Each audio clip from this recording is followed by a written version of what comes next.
Hello, welcome to Tub Talks with Damon. My special guest today is academic researcher and journalist David Tuller, all the way from Berkeley, California. Yes. Hey, how are you, Damon? Welcome to the Tub. Welcome to you. Brooklyn. Welcome back, because this is kind of like where you started from. And I started from the other way, and we went two different Right, you started in California, moved Yes. here, and I started here and moved to California. So there's quite a cross. So thank you so much for joining me in the tub. That's It's a fine. privilege and a pleasure to have you here. It's very nice to be in your tub. Thank you. It's not so weird, is it? No, it's very cozy and comfortable. I Yeah. know. It's kind of like what everyone says. Whatever, don't we always hang out in each other's tubs? I think I am enjoying this more and more because I've now done almost 40 of these. Every single talk to me just starts to feel comfortable, and I always learn new stuff, which I love. How are people, does everybody get into it, or do people start off kind of, I don't know, or do people say no, or what's the kind of trajectory of people's feeling comfortable with it? At the beginning of these talks, and you can go back and see them from last summer, I was asking people who I knew pretty sure were going to say yes. And the first sort of group were like, yes, tell me where to be, no problem. I will get in the tub, I will get naked, it's not a problem. The next group of people were a little ambivalent. But so far everyone has, within a minute or so, started to feel comfortable and at ease and saying, this is not nearly as weird as I thought it was going to be. This is much more comfortable. That's pretty than I comfortable thought it was so gonna far. be. So, you know, I have yet to have anybody jump up and run out of the tub and say, oh my God, that was horrible. So we'll see. Okay. We'll see. Maybe we could work. Maybe you- Maybe we can find someone. You have good tub karma, or maybe create a good tub environment, you know. I think so. Cool. Well, I love tubs. Yeah. So, first thing, David, that I'm asking all my guests is, what do you like most about your body? Well, I've always liked my chest. I've always liked my hair pattern. I have hair just down up to there, so if I have a shirt on and I can do one button, it looks like I have a lot, and then you sort of whatever, and then no, it's just very modest. But I've always liked that. Like, even on camera, you can see that there's quite a pattern. Yeah, so nice pattern, and I've always liked my face. My weaknesses have been my teeth. No, okay, now I'm going to stop you. Okay. Not because I want to disrespect you, but I think it's interesting how your mind went quickly to what I don't like. Well, it's not that I don't know. I was going to go somewhere else. Okay. So I've historically had a lot of problems with my teeth. Okay. But now I have, I've dealt with that. And so now I'm fine with it. So basically, I've sort of, it was a thing, and I've sort of, that was an issue, and so I've dealt with that and let it go. So it's not that I feel bad about it now. I just feel like, okay, I've had, dental issues, and some people have other issues, and I don't have other body issues, but I've had that. Thank you for clarifying that. Okay. So, generally... Yeah, go ahead. No, I know some people sometimes try to go to the negative, and it's true that like many years ago when I first was coming out, I was very uncomfortable with my body, and I was very uncomfortable having sex. And then that was right at the beginning of the epidemic. So I'm 65, and I moved back to New York, the AIDS epidemic, not the current epidemic. So, I mean, we'll get to this later, but that kind of, I was so uncomfortable with my body that I really wasn't having very much sex at the beginning of the epidemic. And then by the time the epidemic was starting, then I couldn't really have very much sex because everything was so terrifying. So it took a long time till all that. So I wasn't really kind of working with my body or kind of engaged with my body as much in that time in terms of exploring things or, like one often might do in your teens and 20s. And so that didn't happen until I was in my 40s and 50s when I finally was able to sort of do those things safely. And that's the time at which I actually became more appreciative of my body and, what I liked about it and things we were talking about. So, I mean, that was really a process of aging, healthy aging and getting old, just getting older, I don't mean aging, but just getting older and having more perspective on things. And you are now 65. Beautiful, beautiful. So you're so amazing, and there's so many things we're going to talk about. But I'm really interested that when you were coming out, you said you didn't feel real comfortable in your body. And I never liked sex in the beginning. I didn't like sex. You didn't like it, or no, were? I would feel really like afterwards. I'd feel, Because it's like about the butt. No, it wasn't. It wasn't butt sex. It was just I didn't have a butt thing. I just because of my own discomfort, the physical contact was uncomfortable generally. And so I wasn't even comfortable with that. And to sort of, coming out on top of it and then coming out into an epidemic and not really being able to explore, it didn't really give you the opportunity to explore. Yeah. And so You're saying there was that window of time before the AIDS epidemic hit, when there was a lot of sex amongst a lot of people happening in a lot of cities. And I'm hearing you say during that time it didn't feel... I missed a lot of that because I moved back to New York, so in 1978, when I graduated from college, I was 22. And I'd sort of been out in college, but again, it was very tentative. And then I moved back to New York, and then for a couple of years, I was having, touchy, whatever, some sex, and some things, in retrospect, that could have, I got fucked, and there were things that happened that I could have gotten infected by, but I didn't. But then 1981 came around, and we started hearing, the first articles were appearing in New York. It was really terrifying. And so basically whatever minor experimentation I would have been able to get into as a young gay man in New York, going to clubs or bathhouses or whatever, kind of just immediately stopped. And so, if I'd been maybe a few years younger, I would have been much more into that. And then probably, I don't know, probably, but many of the people I knew from then are dead. Many people were dead, and I stayed negative, partly because I had been so uncomfortable with sex. Interesting. So if I had been a few years younger and had spent those few years getting more comfortable with sex and doing what people were doing around me, even when I was in college, I'm not sure what, the result could have been very different.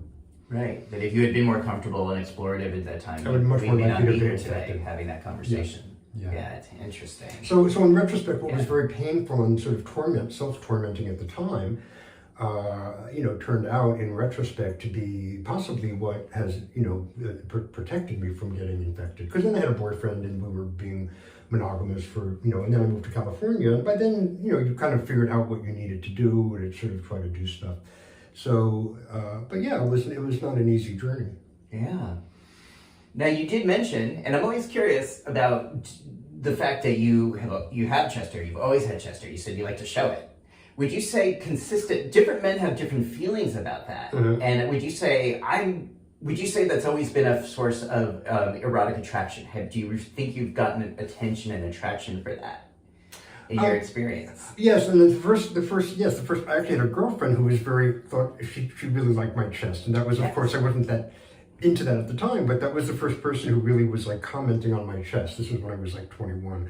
And so after that, I never had like a really worked out gym body, and that really wasn't my goal, but I was always in pretty good shape, and I always was, basically I also have always had very muscular legs.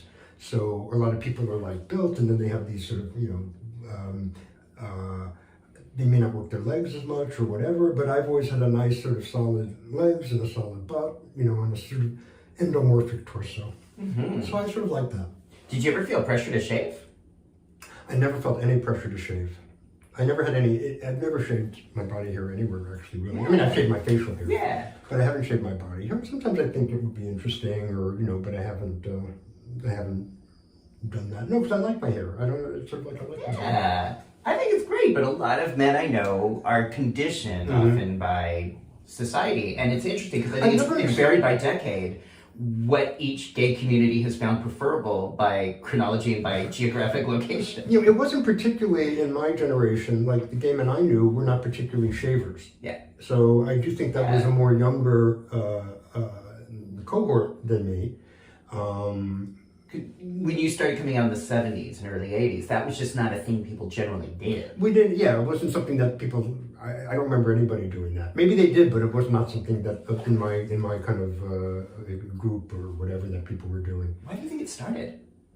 I don't know. Did it start as a gay thing, or did it start as like a straight model thing, like GQ, or were they all gay? I mean, I don't really know how it started or who decided. Well, I'll tell you a theory now. Like this, shave your No. This is just me. Like if I had it, I wouldn't shave it. Like this is just me natural. I have no control over that. I think if I had it, I would not get rid of it. Mm-hmm. That's for sure.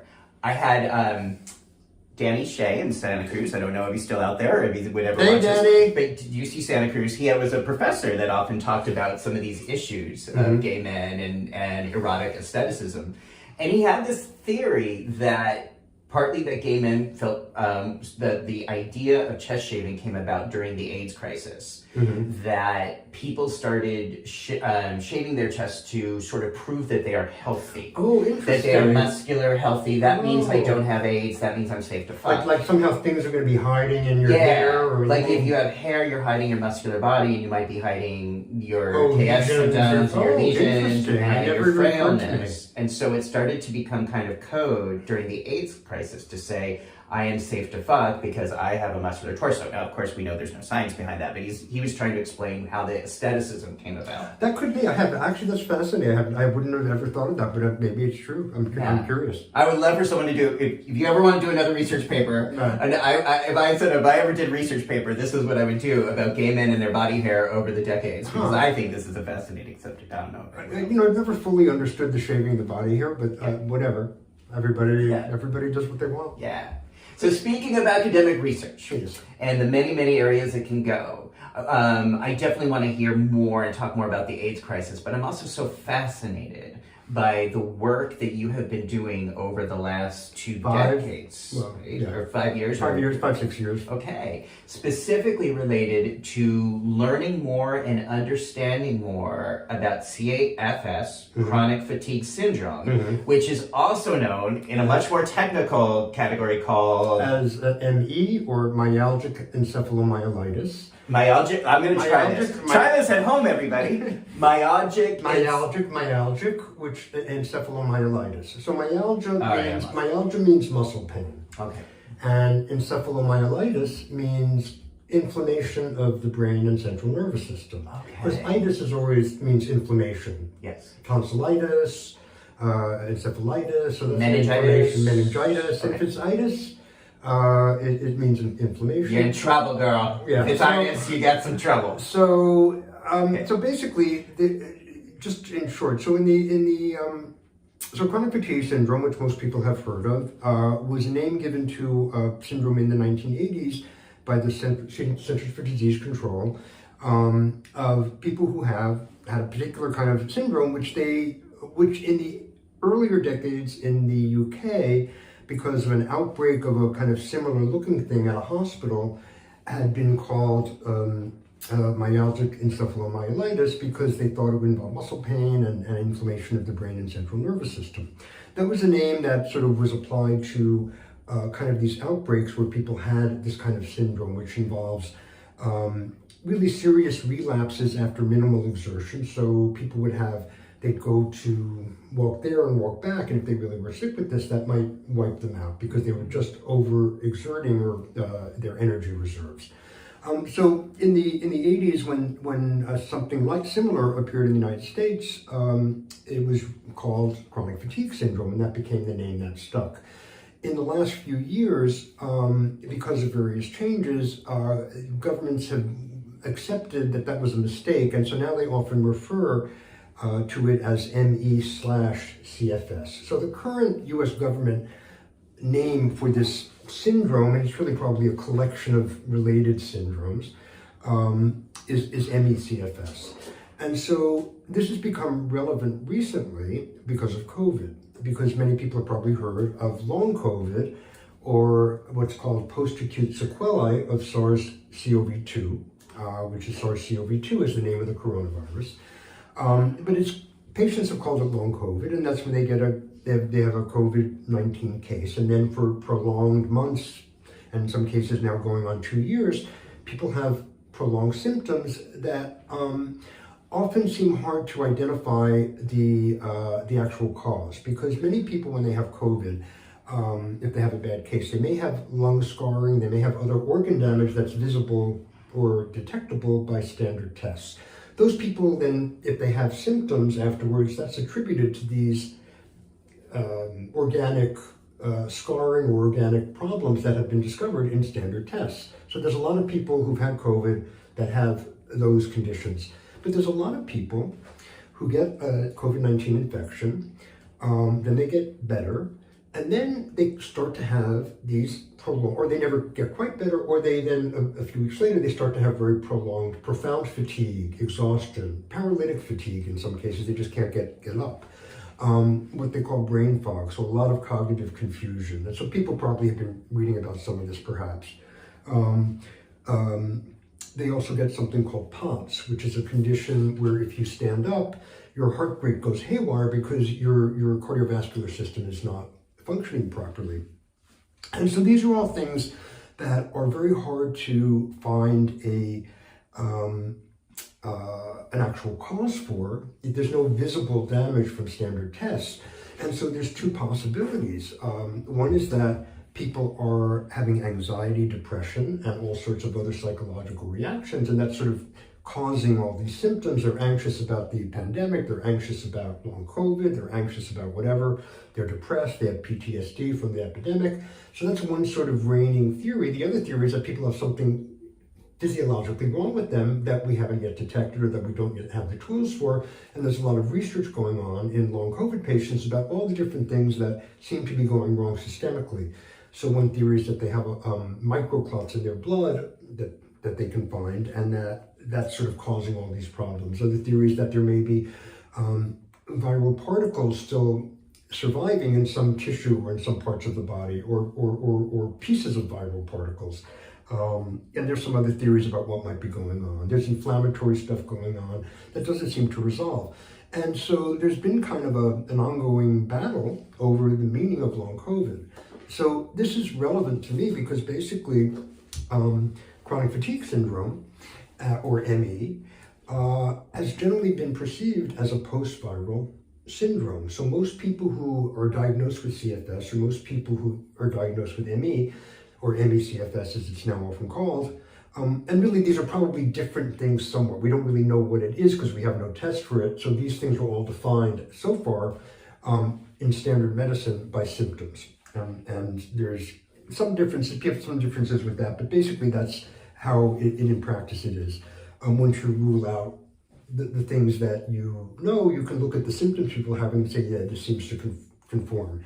And one major symptom is called post-exertional malaise, or post-exertional symptom exacerbation, which is that people with ME, CFS, and many people with long COVID seem to, or do, have a disproportionate relapse after minimal exertions of energy. So something that you or I might do that would making a cup of tea. You know, some people are bedbound, they can't make a cup of tea, going to the bathroom, they're already exceeding their energy reserve. For some people who are you're talking about COVID long I'm talking about the symptom of post-exertional malaise. Oh, okay. And so that's kind of an umbrella term then. Yes, and that's a core symptom, that's been defined as a core symptom of ME or CFS. Oh. And when they do surveys of patients with long COVID, we find that that's, again, like cognitive confusion, like profound fatigue. This post-exertional malaise is a symptom that seems to be appearing in, it's a defining symptom for ME. We don't really have a good definition of long COVID yet because it seems to be so many different things. But for a significant number of these patients, they have post-exertional malaise. And some long COVID patients at 6 months, if they meet the diagnostic criteria for ME/CFS, are given that diagnosis. So there's a lot of overlap, which isn't completely clear what it is. The problem is that there's a lot of psychologizing of physical ailments. Now, it's very clear that if you're depressed, if you're anxious, if you have some sort of psychological mental health issues going on or mental health stuff going on, that can manifest in fatigue. It can manifest in, exhaustion, stress. Right. Stress can certainly create symptoms. That's one of the things we look for when we're trying to diagnose depression, is fatigue. Right. But the problem is that there's a lot of overlap because, of course, when people have an illness that nobody actually believes in, or they tell you that it's not really a physical or, an organic illness, it's really not just stress. I mean, it's stress or it's anxiety. The symptoms are as real, but people are being told, well, actually, you're having these real symptoms, but we can't find any organic dysfunction, ergo, there is no organic dysfunction. So the assumption is made that we can't explain this now. That means it's unexplainable except by imputation that it's psychologically driven. Otherwise known as it's all in your mind. Yes, and that's a shorthand. It's all in your mind is a shorthand. Doctors don't really, I don't think, say it's all in your mind because I think they genuinely believe people are suffering. That's what Zbornak was told on the Golden Girls. Okay, and I think this is true, but I think most My doctors, frame of reference. yes, in my Golden Girls, for those who don't know, there was a famous episode or two episodes where Dorothy, played by the magnificent P. Arthur, had chronic fatigue syndrome, and she was being dismissed by her clinicians, and so many doctors were just saying it's in your mind. We can't figure out what's. But I think it's a little bit of because people. I don't think they really say it's all in your mind, but that's how it sort of gets shorthanded. Right. Basically, what they believe you're having symptoms, but they think the symptoms you're focusing too much on just day-to-day pain. So that if you focus on pain, it gets worse. If you focus on something, it gets worse. So the idea is that people are symptom focusing. They're catastrophizing their symptoms. And so there's really been, especially with the ME over 30 years, I'd say significant gaslighting of patients. Because this research, and my work has been basically looking at the ME-CFS research, much of it from the UK, and pointing out that it's completely garbage. Some of it's really research misconduct.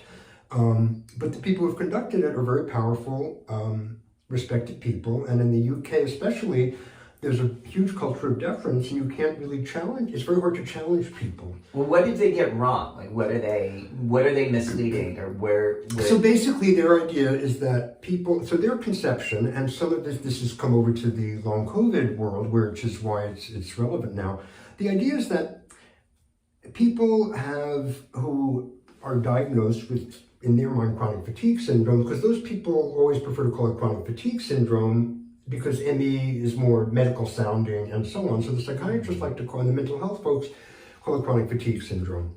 Their idea is that you get a illness, say a viral illness, and like mono, and then you recover.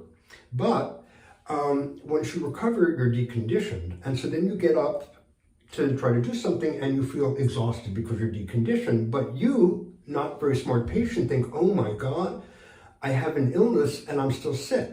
And because there were people out there saying that there's actually an illness called ME, which means you have post-exertional malaise and you have a disproportionate negative response, people who think they have an illness that these people tend not to think doesn't exist in an organic form, those people decide, I'm still sick, I have to go back to bed.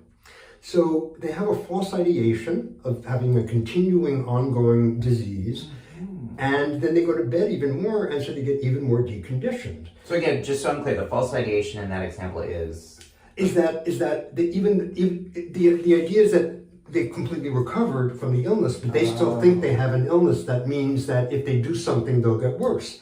Now, the defining symptom of ME or CFS is if you do something beyond your capacity, you'll get much worse and you'll have a relapse. Okay. But the psychiatrists say that's a false, or the ones who designed the studies promoting this, not just psychiatrists, but other GPs and mental health people and other, whole group of people, especially in the UK, decided that that's false ideation, that you're actually catastrophizing, and that we need to do one of two approaches. Either give you cognitive behavior therapy so that we can alleviate you of your false illness beliefs so that you'll get back to work or get back to your life. And that's not the cognitive behavior therapy you get if you have cancer or if you have MS, which is to help you adjust to the actual difficult realities that you're facing. Right. This cognitive behavior therapy is to alleviate you of the false beliefs that you have an ongoing illness. And the other approach is something called graded exercise therapy, which is just the idea that we're going to, on a steady basis, ramp up your activity so you get reconditioned since you're deconditioned. And that if you have a resurgence of symptoms, that's a natural part of recovering from deconditioning. It's not actually part of the physical illness that you have, even though we know, and the CDC now says, everybody now agrees that post-exertional malaise is a core symptom of the condition. It's not just about getting over your decondition, therefore get over it. Okay. So basically, the standard of care for 30 years for ME or for CFS, as it was called, was cognitive behavior therapy to alleviate you of your false illness beliefs, or an increasing exercise program to recondition you because you're obviously deconditioned. Neither of those things were actually the case. People are very, very sick. We don't quite understand what's going on. And the same is true of long COVID. It's always likely when you have a syndrome defined by symptoms like ME tends to be, or like chronic fatigue syndrome, or like long COVID now, which is, people report symptoms. So every time you have a cluster like that, you're going to have some people who really do have symptomology that isn't associated with that illness because there's no actual test for that. The question is, are you assuming that almost all the people that have this are like that, or are you just assuming that most people are really reporting, a physical ailment, and really some people probably don't have it? And that's the sort of where the balance is with the long COVID debate. It's clear these people are really, really sick, many of them. And so the idea that they're suffering from false ideations, or that they're just suffering from, post-traumatic stress disorder because of the pandemic, or they're just anxious, I just think it's a non-starter, but that's a lot of what's been going on. So where I think I'm hearing this is that because of COVID's symptomology, and because it's something we can sort of all grasp at this point, long COVID syndrome or long haul syndromes, which is something that people are talking about kind of openly, seemingly without stigma or shame, for the most part. That's something we can kind of wrap our minds around. That's helping people to better understand the symptomology and course of people suffering with ME. Right, because people suffering for ME have been so exploited and so abused and so mistreated by the medical system and by their friends and families and employers, and insurance companies won't cover them because they say, it's just psychological. And then because there are these experts in the UK, the experts in the UK who did all these studies work for disability insurance companies. They got money for the studies from one major study from the Department of Work and Pensions in the UK. The whole thrust of it was that this is supposed to get people back to work. And if you don't get back to work, it's because you have psychological issues. And so insurance companies will not pay you. And so I'm starting to understand the gaslighting part of this conversation. So the same thing is happening with long COVID. People have the symptoms and they're treated as if they're a little bit crazy. Let me go back, because I think I want to make sure that I'm putting the pieces together. It's complicated, and and we're just, this is just helping me understand systemically how I've come to learn what I think I know. Right, that's true. These studies that you're talking about in the UK were primarily funded by disability companies. Well, they were not funded by disability. They were funded by the government. Because most studies there, universities are mostly government funded there. So it's government funded, but at the same time as these experts, researchers were doing these studies, they were simultaneously consultants and advisors to disability companies, insisting that the treatments they were testing worked to get people back to work, even as they were testing them. And so that is not objective by any stretch of the imagination. Well, if someone has a professional or financial investment in outcomes, that's not objective ethical science. It can be. In science, you're supposed to disclose your conflicts of interest. Right. And they were supposed to, by their own protocol, they were required to disclose these conflicts of interest to patients in the patient consent forms, and they did not. So they weren't, it's very complicated, but there's a lot of things wrong with the study. The studies are methodologically disastrous, some of them, absolutely flawed. And it's now been, and that's been sort of confirmed by various other the new guidelines that came out in the UK for MECFS in the fall. And that pretty much said that these studies, the evidence from these studies is all either very low or just low quality. So, but the same people are still fighting it and are still applying the exact same lessons to long COVID. Wow. So my project, and this comes back to what you said, my project 5 years ago started off looking at this and trying to debunk all this horrible research because I didn't know anything about it, but I just talked to patients and I showed the research to my colleagues at Berkeley, and they're like, this stuff is insane. How can they publish this stuff? How can the Lancet, these great journals, publish this garbage? So my project has been 5 years sort of to debunk that, and I was ready to finish it because I felt like I'd done my work. Then along comes long COVID, in which I see the exact same pattern being replicated, where you have millions of people around the world having similar symptoms and complaining about it or reporting it, and then you have one group of experts saying, wow, this is amazing, a natural worldwide experiment where we see all these people are sick. What the hell is going on? Let's figure it out. And you have another group saying, we've seen this before. We've seen this with ME. These people are, not that they're not experiencing sickness, but it's really about psychology, and it's really about their mental condition, and they don't really have anything physically wrong with them because we can't find anything in the test, without acknowledging that the test may not be sufficiently sensitive or accurate enough at this point to figure out what it is. Wow. Okay. So my project has morphed a little bit, and so that's all we need to say about that. I got the Cher duck here, and partly because I love Cher, she sort of oversees a lot, but also because Cher in the '90s talked about, or I thought was talking about her own experience with CFF, with chronic fatigue, or Epstein-Barr, or maybe those are different. Help me understand, because I don't know. Okay, so here's what happened in the late '80s. There were some outbreaks. There was a main outbreak that the CDC studied was in Lake Tahoe area, like mid '80s to late '80s, and there were many people who were getting sick, and with this syndrome that nobody could figure out what it was. There seemed to be a link between Epstein-Barr virus, which is people get mononucleosis. That's Epstein-Barr virus. Epstein-Barr virus is something that most people are exposed to in infancy or early childhood. So we're mostly all exposed to, it's a herpes virus, herpes category. Really? Yeah, it's a herpes virus. One of like 6 or 8 identified. Okay. And the other herpes that we know as herpes or other herpes viruses. Which most American adults have.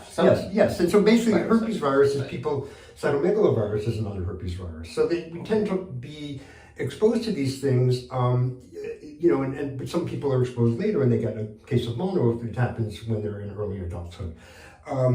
But in other people, there can be resurgences of, like basically when people are sick, they might have a resurgence. So we don't have remnants of, we don't have antibodies, or if we've been exposed to EBV, Epstein-Barr, sometimes those antibody levels really rise, and it's not really clear, is that a re-triggered infection, or is there something else why the antibodies raised? So in the late 80s, there was a lot of interest in this connection between apparent people with EBV, high EBV levels, Epstein-Barr virus antibody levels, and chronic fatigue syndrome. And Cher fell into that sort of group after late 80s, early 90s. I think when she was making Mermaids or something, it was around that time. She was getting sick, and then she didn't work for quite a while. Right, she didn't work for quite a while. Well, she did some infomercials, which she later said was, I was exhausted, but I needed money, so I did those crappy infomercials, but I was coping with Epstein-Barr, and I couldn't get out of that. So it's very, some people have a, natural recovery. I mean, we've seen with long COVID, it's very, very common. It's long been known that viral illnesses leave a certain percentage of people with long-term consequences. First, it can take quite a long time to recover from a bad viral illness. I had bronchitis one time and I was exhausted for like another 3 months. It took a couple of months really to get over it. That's perfectly normal. Sometimes it can take 6 months, even up to a year. Sometimes though, people have prolonged things that really don't get better. And we're seeing with long COVID now, people going on 2 years with really, really debilitating symptoms, which some people, if they can't find an organic cause by a known test, will attribute that presumptively to psychological or psychosocial distress or other factors, but there's no way to prove that, really. You can't prove, you can't prove that something is caused by a psychological thing. It's almost impossible. I mean, how do you prove that? It's very difficult. Well, in order to diagnose a psychological condition, by definition, you have to rule out the medical condition. Right, and if you've ruled out the known medical conditions, then you might assume that someone has a psychological condition. That's how we're trained to perceive that. But just as in Freudian conversion disorder, which was sort of the idea that my hand is shaking now because when I was 10, I was playing with my pee-pee and my mother slapped my hand or something like that, and 50 years later I have tremors in my hand for that trauma. That's sort of a caricature of Freudian conversion theory, but there's sort of a lot of ideas that we sort of convert all our distress into symptoms, but you can't really prove that this happens because 30 years ago my mother touched my penis, or whoever touched my penis. It's a psychiatrists and are very good at coming up with theories, but they sort of are not always as careful in applying them as I think they should be. And I want to say that I've had 2 wonderful boyfriends who were psychiatrists. I have nothing against psychiatrists. I just have something against the particular group of psychiatrists that I've been in a sort of ongoing conflict with for 5 or 6 years. Yes. And I say, And I have nothing against psychologists. I think psychology is incredibly important, and being social workers and counselors and all that is incredibly important. My response is, okay, David, so what's the difference between God and a psychiatrist? Oh, yeah, yes, sister, you tell me. God knows she's not a psychiatrist.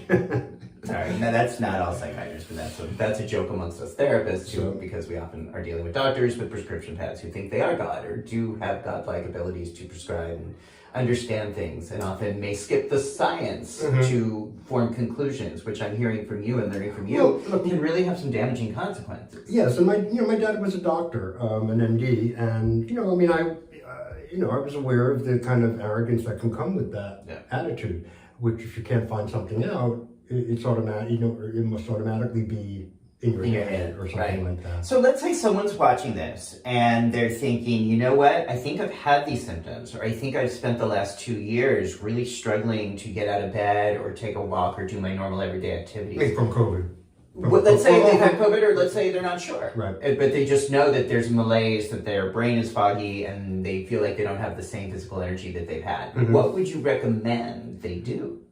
Well, I would recommend let's say it's associated with COVID, there's a lot of long COVID support groups now. Mm-hmm. And there's a great group called Body Politic, which was sort of the first a group that kind of, in the early part of the epidemic, where they kind of figured out that,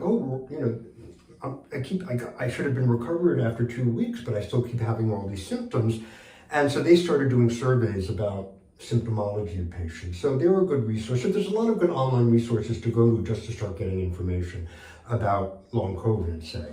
How about if someone's like, I think it's inflammation. I think it's not COVID, but I've studied CFS. I think I've really got the actual cluster of symptoms that we're describing as ME. While I'm watching this, what would you recommend? What steps would you recommend? Okay, so there's a group called the U.S. Clinicians Coalition of doctors who treat ME patients and treat them as biomedical patients. So there are doctors in the U.S. that will take your symptoms seriously. And there's a lot more now because all the long COVID clinics are seeing these patients. And so some of the ME patients, I think, are probably going to the long COVID clinics as well, because basically, long COVID is obviously a post-viral thing. ME is generally considered, for most people, a post-viral thing.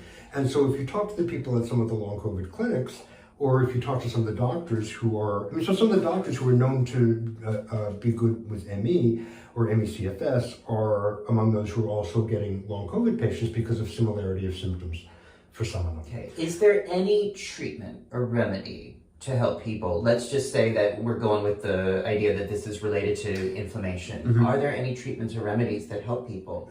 So inflammation is a kind of broad term, and so inflammation may be one thing. The itis that could be one. So there's probably inflammation of some sort. There's also sort of immune systems going haywire in all sorts of ways. So it's not just an inflammatory process, but that obviously can be part of it. I think what people, when people with ME/CFS who get good treatment, and same I think with some of the long COVID patients, that there's no treatment for the underlying condition. What the good clinicians tend to do is find ways to relieve the various symptoms. So there's certain symptoms that you might take. Sleep disorders is often part of it too. So there's certain conditions things you might take to help you sleep. There's other ways you might structure your day. They're trying different medications for different aspects. And, with long COVID, there's various medications they're trying. So there's various things that are being attempted. There's not really good solutions yet, which is one of the frustrating things, is that you can say, oh, this is, organic or this is whatever, but if we don't have good treatments for it, is that very helpful even? Are we anywhere close to doing that kind of research? So, yes, there's research. So now there's, obviously, the government, for example, the U.S. government announced, I think it was $1.15 billion for long COVID research. So that was I guess a year ago, last year, and so now there's the government in the last 5 years has increased to a certain degree, has funded more ME biomedical research, and that's continuing, but it's still not enough in comparison to the extent of the, extent of the population who have these illnesses. Right. And in the UK, for example, they put aside money to study long COVID, and I'm just writing critically about one thing where they're doing, it's an exercise therapy program, and they kind of don't seem to, and there's another one being done in the Netherlands where they're trying to prevent fatigue from long COVID by addressing your fears of long COVID, as opposed to, so they're giving them cognitive behavior therapy to target their anxieties about COVID, their anxieties about long COVID, and so on and so forth, in thinking that addressing these anxieties will prevent you from getting long COVID. These studies are very flawed because it doesn't make a lot of sense to me. Okay. Out of curiosity, has anyone ever looked, this is totally unscientific, but has anyone ever looked at the role of intermittent fasting or long-term fasting in terms of treating symptoms of CFS? I don't know. Okay. I don't know. I asked, for me, again, this is not a medical standpoint, but that is something I've done regularly in my life. Just like, it feels, to me, it's always felt like pushing a reset button on my sleep, on my energy, if I have a cold or I have a symptom or allergy things that I'm trying to get rid of. I can often do that through intermittent fasting. But that is not, I'm not a doctor, I'm not recommending this, but I'm just saying for me that's often been pushing a reset button. I think people often find their own ways to get through, and for some people this works, and for other people that works, and I think people have to sort of, when you have these kinds of illnesses and you don't get a lot of support from the medical profession, and often not from your families and stuff, or from your employers, it's really, really difficult. So have you coped with symptoms of CFS or any? No, I got into this, it was a friend of mine got diagnosed in the early 90s, and I sort of always, had an interest in it, but I actually never really started writing about it until this kind of project came along. And it just, for me, became a fascinating medical issue. And then it became kind of my project, at the School of Public Health at Berkeley, where I have a position, and so it's now my academic project, and which I've been doing for 5 years. So for me, it was more kind of like, wow, I've also been a journalist, so this is something nobody was really looking at from a journalistic perspective. So it's like, wow, this is, nobody's really writing about this. It's kind of interesting, and I'm the one who can do it. And so it then just became a thing unexpectedly. I didn't really intend to be, doing this for 5 years or whatever, but it's been fascinating. I really, I've gotten to travel a lot from it, and, go overseas to do reporting and to do talks, and met a lot of incredible people and made friends, and so it's actually been a fascinating project for me. And as I said, I was sort of going to end it, but now long COVID has kind of revived it, because now, for the first time since I've been working on it, people actually are interested in CFS, and the long COVID phenomenon has given retroactive credibility to the idea that ME is a medical disease and not a psychiatric. Not people having abnormal illness beliefs, but it's actually people who are really, really quite sick. Interesting. So a through line I'm saying here is, I think CFS has been largely stigmatized and misunderstood. It's kind of a blame the victim. It's just very much right. Just the name, like fatigue. It's like, I think of where's my fainting couch? It's very Victorian, and one of the worst things for people with chronic fatigue syndrome is say, "Oh, I understand. I just ran a marathon. I'm really fatigued too." It's like no. It's like, I didn't sleep last night. I'm fatigued. It's not that. It's like you go out for a cup of coffee with a friend, and then you have to be in bed for a week because you literally cannot move your body. That's it's a paralytic fatigue. Fatigue is such a misnomer. So you brought understanding and empathy and insight into this misunderstood issue. I like to think I have. You have. You also, this is how I met you, was that you were doing the same thing with PrEP about 9 years ago. We met because you were saying, look, this PrEP thing is happening, but people don't understand it, and when they think they understand it, they're stigmatizing it. And why is there so much resistance in the public sphere, in the medical community, to this way of preventing HIV? Well, you have to understand, and for me, that was also, a lot of things you write about are things that you're interested in learning more about. I'm 65 years old. in the 80s, we were told condoms, condoms, condoms. Yeah. Everybody hated condoms. We all hated condoms, but it was like, some people could do it and some people couldn't. I always hated condoms. So it certainly limits your sexual repertoire if you hate condoms. And so, so the idea that one could, so I was very uncomfortable. And as we talked about before, there was a split. There were a lot of older gay men saying, what's with these younger gay men? They have to fuck. Why can't they just use condoms like we did? Well, a lot of us died because we couldn't use condoms because, it's just, the sex is not as good. Right. So you were there when people were dying at the beginning of the AIDS crisis. Right. And it was only after about, I can't remember, like a year or two when they, it took a while even to figure out that it was sexually transmitted, and then to think about, the condoms, and then it really became condoms. And, women get pregnant. They wouldn't get pregnant if men could always use condoms. Yeah. And, I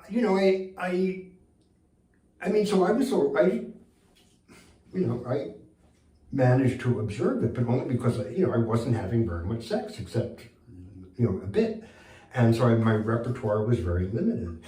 But I was, when PrEP came out, and I did a story for the New York Times, which I was doing a lot of work for, and I was really trying to myself figure out, because as you know, the studies were with condoms, so the official recommendation was with condoms. It made no sense to me that people were going to be on PrEP. Intuitively, it doesn't make a lot of sense. So you're going to have people on PrEP and they're still going to use condoms. They didn't see why then take a medication if you still have to use condoms. Right. And, so I didn't quite but I understood from the public health perspective, because I'm a public health professional, that the studies were done because you can't tell people to have sex without condoms. So the studies, you can't do a study like that. The studies were done where everybody was still told to have condoms. So the official recommendation for PrEP was you have to use condoms with it still. And, so it was confusing to hear people talk about. Which, by the way, those recommendations have changed, but at the beginning, when we started talking about this, at the beginning, 8 years ago. Yeah. That was a recommendation, and it was very confusing. And so, that's why I started doing the story. Yeah. And then I forget, someone recommended me to you, and then I called you, and then there it was. And thanks to you and that New York Times article. And there was a very nice photo of Damon. He's standing there against a wall, not in the tub, against a wall, looking very handsome, kind of serious, with a kind of a bit of a smile, but not like a big grin, but just kind of like an appropriate seriousness. So that's it. So in the New York Times, did you get a pic? Did they show you which photo, or did you just see it when it came out? And as a matter of fact, they wouldn't give me any pictures, or unless I paid like $300, and then I could get a picture. So, but that's okay. They came to my office and they're like, "Well, we took pictures all around the Flatiron." And I was like, "Oh my God, I can't believe this is happening. The New York Times is here." And I kept smiling, and they kept saying, "This is very serious." So I'm smiling. So finally, they got a picture of me trying to look serious, and that's the one that's in the article. Right. But it was that. First of all, I was so grateful to you, and still grateful to you, for illuminating again another phenomenon that could change and improve lives, reduce stigma, and help people feel validated and empowered in their lives, which I still see you doing today with CFS.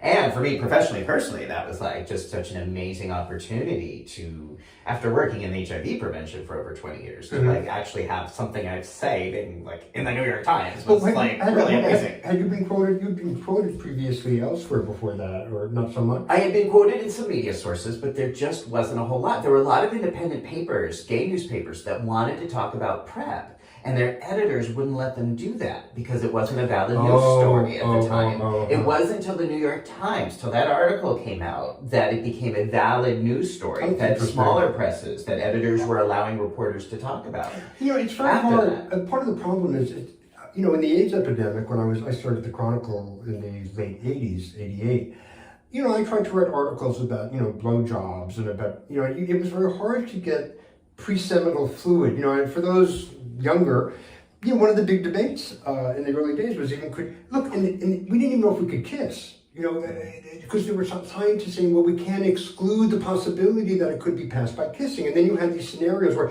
yes, if I'm flossing and the other one just flossed and then there's a tiny tear and you're so people were terrified I was terrified of kissing.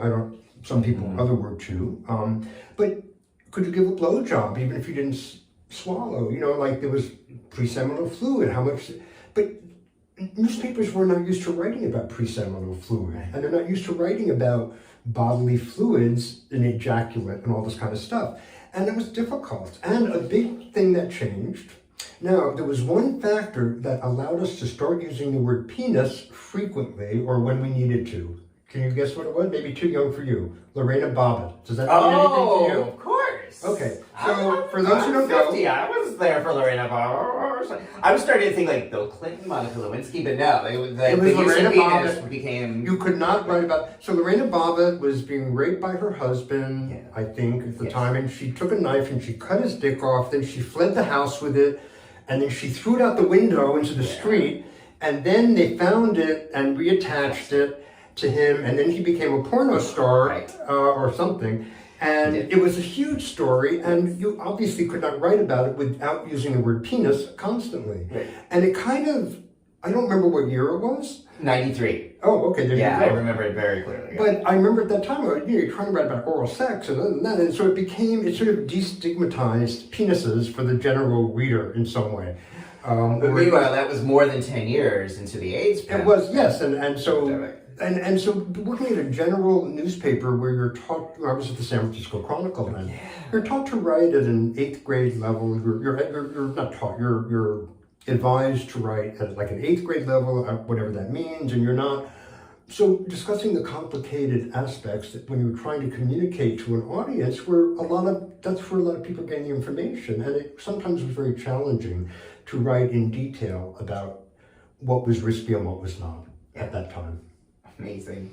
Again, under this sort of subheading of what history repeating itself and the many, many things happening with COVID right now, the things about COVID which have been disturbing reminders to me, have been that idea, like you said, there's this deadly virus going around. No one knows how it's transmitted. Can you get it from kissing? Do you get it from fucking? Do you get it from sharing a drink with someone? Like at the beginning of the AIDS epidemic, no one knew that. So there was so much fear. And it was so... globally, we experienced that during COVID as well. Right. I think that, what was difficult with COVID's been horrible. What was specifically difficult about the epidemic is that if you're somebody who's already feeling you're coming out, you're not sure, you're already feeling scared about being gay, you're already feeling freaked out about being gay, then on top of it is this overlay.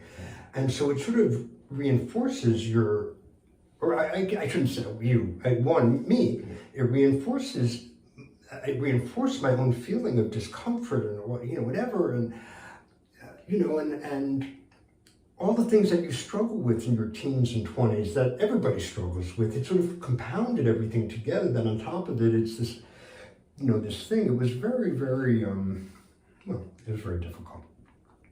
And you were losing loved ones and partners. And people were dying, yeah. So, people were dying. And you didn't know if you didn't see somebody for 6 months, or you might see them 6 months later and they'd look like a skeleton, or they'd be dead. Yeah. And I don't think, I was not around, all the straight people around me were very, my parents they were not at all homophobic, but they were terrified. But I didn't have people around me who were reinforcing anti-gay messages. But even so, I don't think straight people had any concept of what was going on or what it could possibly have been like, without that being in your 20s and just people are dropping dead all the time. It's really hard. And thank God that's, one of the things that happened when the PrEP came out, that it was obvious in the 90s or in the aughts or the 2010s or whatever, that condom use was slipping. People were not using condoms. And there was a lot of what they called serosorting. So gay men were sort of determining if, men with HIV had gotten rid of using condoms long ago with each other off, many of them with each other. And many of them didn't want to sleep with negative men because they didn't want to deal with that, because they wanted to not use condoms, and why should they have to deal with condoms because there's some negative guy who wants to have sex with them. And then there were many negative guys who were so terrified, but they might find another negative guy and then pair off, and then they could use, fuck without condoms. But it was clear that many people were not using condoms, and we had the condom code. What was it? Use every time. I forget what it, every single time. We had a 100% campaign trying to get everybody to use condoms every time. And I remember it was relatively easy, and it was a big change in behavior, but everybody was terrified. And in the 2000s or whatever, people weren't terrified anymore if they're 23 because people weren't dying around them all the time. And older men were like, why can't they use condoms? And I didn't want them to have that experience that they would be terrified. So it was important that there be some other way, because, unless they were going to be, it worked when we were terrified for a short period of time. When they started talking about condom use, Margaret Heckler, was that her name? The HHS secretary, she promised a vaccine in 2 years. People thought we'd have 2 years of just total abstinence or of condom use, then we could dispense with them again. Nobody told us at the time, actually, this was a lifelong thing. And I really think it's impossible for most men, to sustain that over a lifetime. It's just, I couldn't say for most men. Well, history would agree with you on that one. Maybe. I would agree. It seemed like a temporary strategy at the time. At the time, it was conceived of as a temporary strategy. This was going to be temporary because we thought for sure we'd have a vaccine or a cure by the 2000s. That was, and then that came and went, and that was, for me, around the aughts is when I really noticed condoms not being used, and me not being so vigilant about condom use either. What years was that? So this was around turn of the century, by the end of the 90s, when it was like, oh wait, we're not any closer to having a cure. So you were about 30 at that point. Yeah. So it was like this irrational thing that you're asking people to do to curb natural impulses indefinitely. Well, it was a rational thing to ask people to do. It was an impossible thing to expect people to be able to sustain over a long period of time. Indefinitely. Because by the 2000s, it was like indefinitely. It's like, this is never going away. And by then, I felt like an old fuddy-duddy because I was still using condoms all the time, but people don't want to do that. So then, I was just going to be myself. I wasn't going to do things I didn't want to do. But, I saw that the not the pressures, but the social mores had changed. And at that point also but after 1996 things changed because people were not as terrified of dying. Yes. And, but still, and nobody wanted to take those medications, so there was still terror of having to take all those medications. Yes. That really disappeared, in the aughts, or when things got a lot easier with medications. So I had friends who seroconverted, like when they, and I would be shocked, my people my age seroconverted, long after the 80s, after they'd spent 20 years being careful, and suddenly they had a slip, and there they were. But at that point, it usually wasn't fatal. Yeah. It was just Well, that was the thing. It wasn't as fatal once we had treatment medications. It wasn't as fatal, and it was fatal for people who didn't have access to good health care and didn't have access to medication. So I always want to make clear, we're talking from a place of whiteness. A lot of things I'm talking about were things for the middle class gay male community. It was my milieu, and so things were very, very different and much, much worse in many ways in other communities, and starting off from more disadvantage. And what I found with doctors, and again, this sort of reminds me of what we're saying with CFS, was that even when there were medical options, there was this fixed way of perceiving HIV prevention, again, the condoms only model, that they were so used to, partly because so many of the doctors were traumatized themselves. They had, it's traumatic to lose your patients. It's traumatic to care for people for 15 years to lose all your patients. Well, it's also traumatic as a patient to lose your doctors. Right. Because that's what was happening to us too. My doctor died, and his partner died, and everybody was dying. So people, that is traumatizing. Yeah. And what we sometimes do in our brains is then sort of lock into a certain thing that we feel like we need to do or believe to feel safe. Mm-hmm. And what PrEP did was start to threaten and shake all that, we got the resistance from. What were you doing before PrEP came out? How were you handling things? So I was primarily condoms only, and I was in a long-term relationship at the time with a partner whom I was not using condoms with. And we were never monogamous, but we would just say, look, if you have sex without a condom, let's just talk about it. It's not like it's a big deal, but let's just know what's what. So we were very open about communication. That relationship came to an end in 2010. And that was when I started to really get out into the single cruising sex world of New York City in 2010, 2011. Found that people were not using condoms. What year did you move here? I moved here in 2005. To this apartment? Yeah, a few years later. In this bathtub. I moved into this bathtub in 2008. You moved to this bathtub? In this bathtub. And the surrounding. So, for me, turning 40 in 2011, being single, having these incredibly wonderful, pleasurable experiences without condoms, and then the accompanying panic afterwards. And were you trying to zero sort? So that was sort of the underlying thing. Like, okay, HIV by this point was not automatically a death sentence. I'm already in my 40s. The question in my mind was like, am I ever going to get to have the pleasurable sex that I want to have without the shadow of HIV? And the only way to do that was to become HIV positive at that point. Mm-hmm. But I learned about PrEP. I worked in vaccine research, HIV vaccine research, so I got to learn about PrEP early on, started to be able to talk to doctors about this and decide very early on, like, okay, this for me is probably a different way to do it. Instead of becoming HIV positive, I can have the sex I want without the fear of HIV by taking this pill. Now, were people taking the pill on their own prophylactically before? Yes, absolutely. If you go back to GMHC, there were already people using it at the training that I went to in 2011. People who were already leading the way. There was a guy in Seattle who was talking about this. That was during the research. So they already had the theoretical foundation and were pursuing the research, and so that's why. Right. It was, and then I came to learn later through Dr. Tony Mills in Los Angeles and a few other doctors off the record that they had already been using antiretrovirals prophylactically as a harm reduction strategy long before there was PrEP, long before there was research. Mm-hmm. They had been aware that if an HIV negative person takes an HIV positive medication, that there was some benefit. They didn't know how much benefit, but they knew that there was some prophylaxis that would be involved with that. That may have come out of the PEP studies. There was some way that they were doing that already, and that people were already using this, which, again, we don't know how many people. It's just, this is all anecdotal.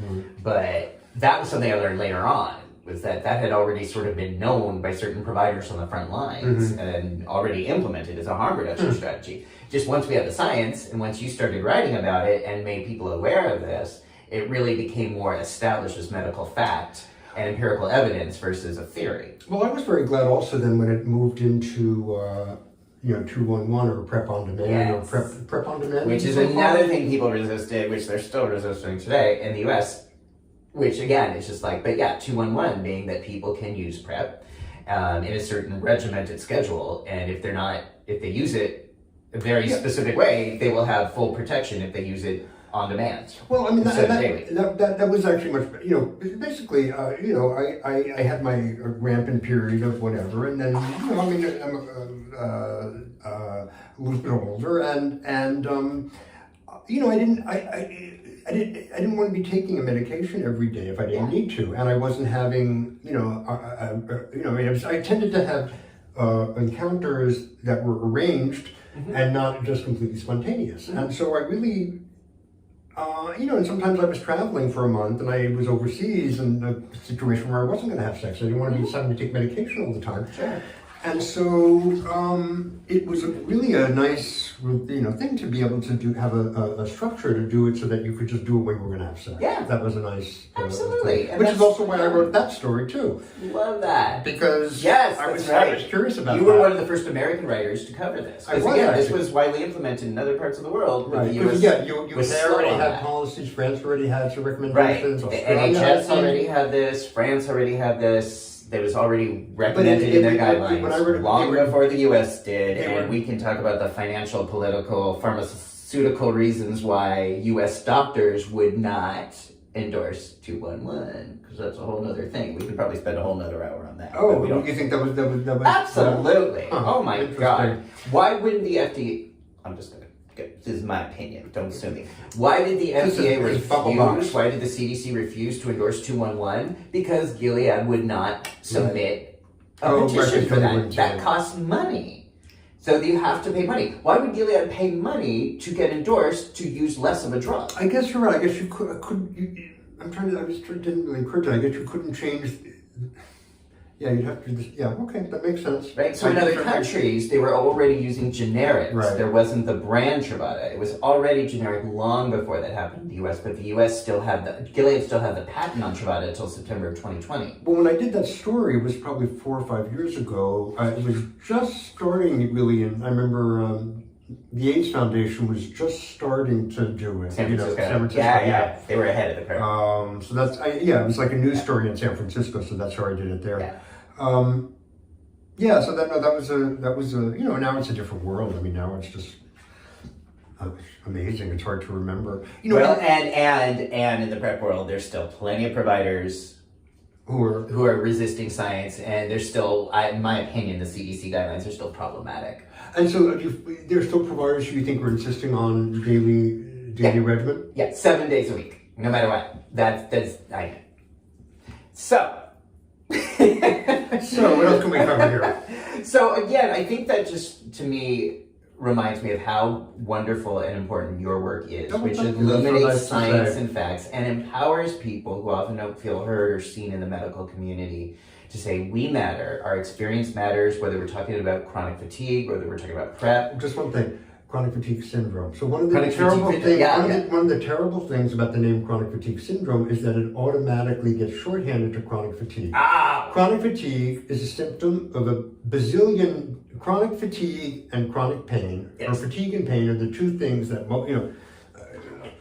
people come to doctors with probably the most for fatigue and pain. Yes. So chronic fatigue syndrome gets automatically shortened to chronic fatigue, which is a symptom and not a chronic fatigue syndrome is supposed to be an entity, like a condition. Yes. Chronic fatigue is a symptom. Good. And so when people, and so it often gets short, it always gets, I would do that too. And when I write an article for the New York Times, they always shorten the headline to chronic fatigue because it's easier to get in the headline. Right. But it's misrepresenting it because it's not chronic fatigue, it's chronic fatigue syndrome, which is one of the reasons why it's a terrible name. Because it gets shorthanded to chronic fatigue and then it gets misunderstood. Okay, thank you. And it's not about fatigue. This is not fatigue, right. And the exhaustion is only one of multiple symptoms that are kind of required to have it. So fatigue, it still gets treated by many people as a fatigue illness. It's really not a fatigue illness. Yeah. It's a complex that includes profound exhaustion and these relapses of profound exhaustion as one of its core symptoms. So would I be more accurate then in saying the rights and the science behind ME?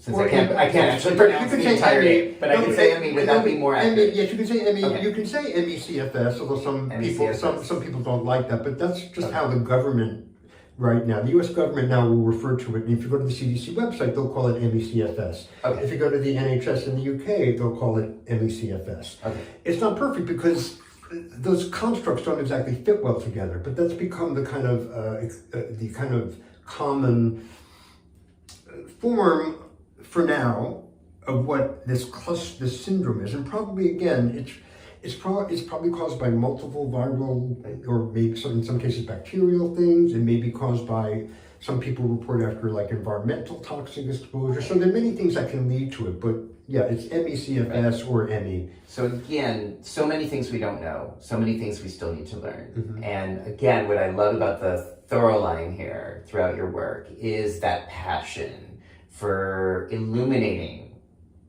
the ideas, what we know, what we don't know, mm-hmm. changing the stigma around the confusion, giving empowerment and agency to people who feel misunderstood and unheard by medical professionals, which you've definitely done for me, mm-hmm. which you've definitely done for so many people. Thank you. And used your voice and your academic research and used your power of the pen or the keyboard to really help people, I think, have a better quality of life. Thank you. And I will thank you. Thank you for that. I want to say one more thing about Yes. this. So people with chronic illnesses, Yes. ME or now long COVID, often have depression.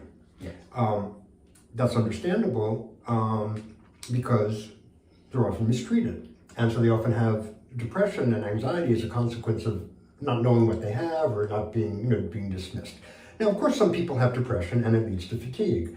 It can be hard to distinguish between those things, but there's sort of one crude rule of thumb, which is not scientific, but it sort of seems to hold true, that I've had a history with depression.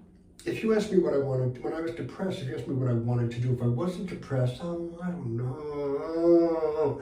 If you ask somebody with ME who looks like a depressed person because they can't really do very much, what would they want to do if they didn't have ME? Oh, study Chinese, do this and that. They'd have all the 50 things they were trying to do before they got sick. Mm-hmm. So, it's not the same thing. It doesn't, again, this is very crude and some people say, oh, that's ridiculous, but it does kind of work. If you're really depressed, you tend not to really have a vision of life after depression. Yeah. If you have ME and you're depressed, as a secondary reaction to your ME and what comes with that, you're going to have a lot of ideas about what you're going to do if you get better. Those people are not clinically depressed causing their illness. They're depressed because they have an illness that nobody understands. And that's a very different thing. Thank you. Thank you. Beautiful. Anyone you want to say hi to out there? Oh, yes. I just want to give a shout out, especially to my wonderful partner, Alan. Who will be watching this in San Francisco. Thanks, Alan. I love you, and you've really, I love you, and I'm very glad to be with you, and also to the people who love me, hi. Thanks to everybody that, it takes a village. Yeah. And I love that, you do such wonderful work and you have a lot of people that are holding your energy. Well, when you asked me this yesterday, I thought, but then as soon as I was mentioning it to Alan or to whatever, people would laugh, oh, fantastic, it's so great. So I was very delighted to be able to do this, to be able to come to join your tub. Thank you. Thank you so much for being in the tub. And if people want to follow you and see your work and read your research, what's that? It's going to be linked below. So my name is David Tuller, and my email at Berkeley is DAVETULLER @berkeley.edu. Right, and Berkeley is spelled BERKELEY.edu. And if you don't hear back from me, bug me again. I'm very absent-minded, so just bug me until you get me. Is there a website or social media that you would like people to follow? So I blog about these issues on Virology blog, which is virology.ws. And Virology blog is hosted by my friend and colleague, Vincent Racaniello, who's a microbiology professor at Columbia. And so you may have come across him. He sort of does a lot of viral research. And he's also actually been fantastic.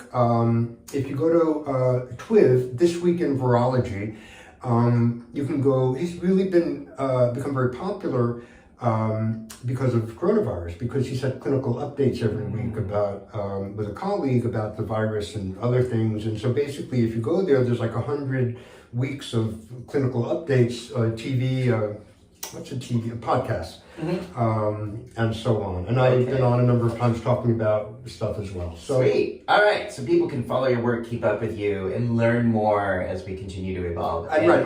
On Twitter, David Tuller 1. Okay. If you're watching this on YouTube, these will be right below.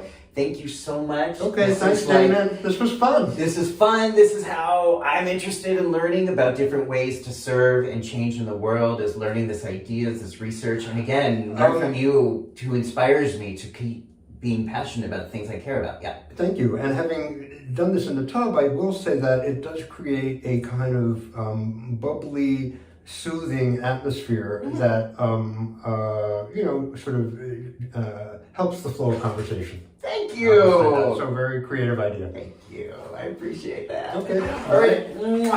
Thank you. All right, everybody, subscribe down below. Watch the next episode of Tub Talk. Thank you so much. Bye. Bye.